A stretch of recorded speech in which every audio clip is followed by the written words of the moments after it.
you doing? This is Zach Allen out here in beautiful sunny Southern California.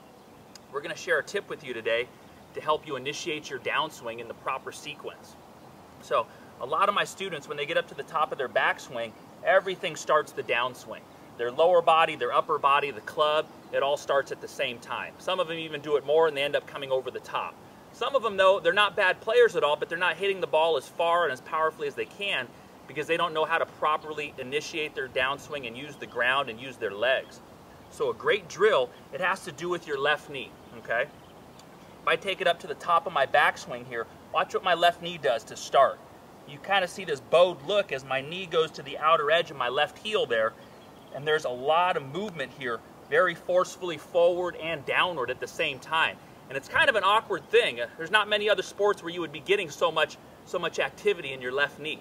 So it's something that you need to train and work on in order to get it to work properly. You'll see this move in some of the most powerful players, and players that don't hit it as far, you won't see it as much. So what you can do here, okay, just to feel how in different times of the golf swing, some things want to be very mobile, like your left knee, while your core and everything needs to be very stable. And that's one of the key pieces in the golf swing, is learning the differences of when to be mobile, when to be stable. But as I get to the top here, I really want to feel my left knee engaging, snapping back to the left. That's shifting my weight back, but it's also putting my right shoulder on a slightly lower plane, and it's allowing me to maintain the angle between my left arm and the shaft. All very important pieces in hitting the ball high and far.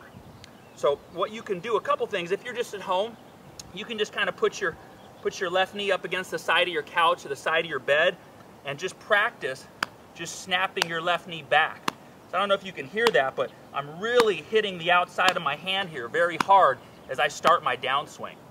It's a little strange looking at first. All great players do that. That's why they're so common to have knee surgery on this front knee in a lot of golfers. Tiger's had 4 knee surgeries. Ernie Els has had knee surgery here. Vijay Singh's had knee surgery there.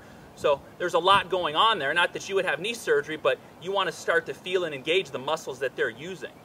So that would be the at-home exercise, just kind of hitting something with the outside of your leg. And doing it pretty hard. You want to hear a little slapping sound as you do it. It needs to be quick and it needs to be firm.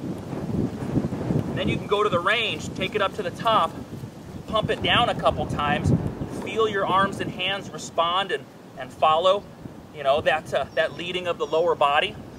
And then get up and hit one with that same intent.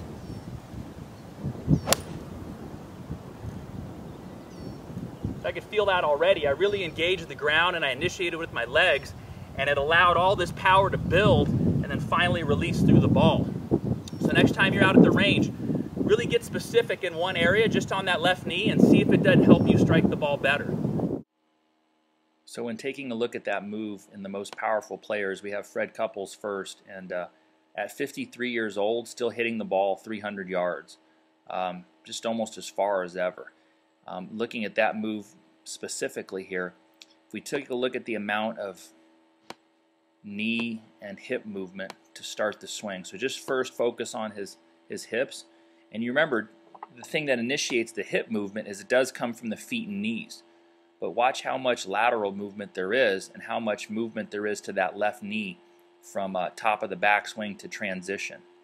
And as you're kind of watching this, let your body and mind soak it up in terms of the right shoulder dropping slightly, right? The left knee really moving over the ball of the left foot, okay? The weight transfer. And you're seeing what really starts a powerful downswing. Club going back and his knee still initiating even before the backswing is ended. So you've got two things going in different directions there, right? Shoulders completing, hips, feet, knees, and hips starting even before the backswing is totally ended. Really sets him up to just execute a very powerful golf swing there from the ground up. And then we have another great ball striker here in Mac O'Grady. Probably top 5 of all time, won twice on tour. But you can see the same initiation, the same look with his left knee, this sit-down position, left knee moving over the edge of his left foot, weight transferring, and a lot of weight being pushed into the ground. That's why he looks like he's you know, so squatty looking as he starts there. So that's going to really give him the ability now to to start to push up off of the ground as he comes through. But all that was made possible just by this initial movement with the left knee to start the downswing powerfully, right? Really snapping that left knee back over the foot, starting to push up. And you can still see how much weight is on the outside of that left foot and the position of that left knee. All good things to keep in mind as you guys are working on this movement, both at home and on the driving range.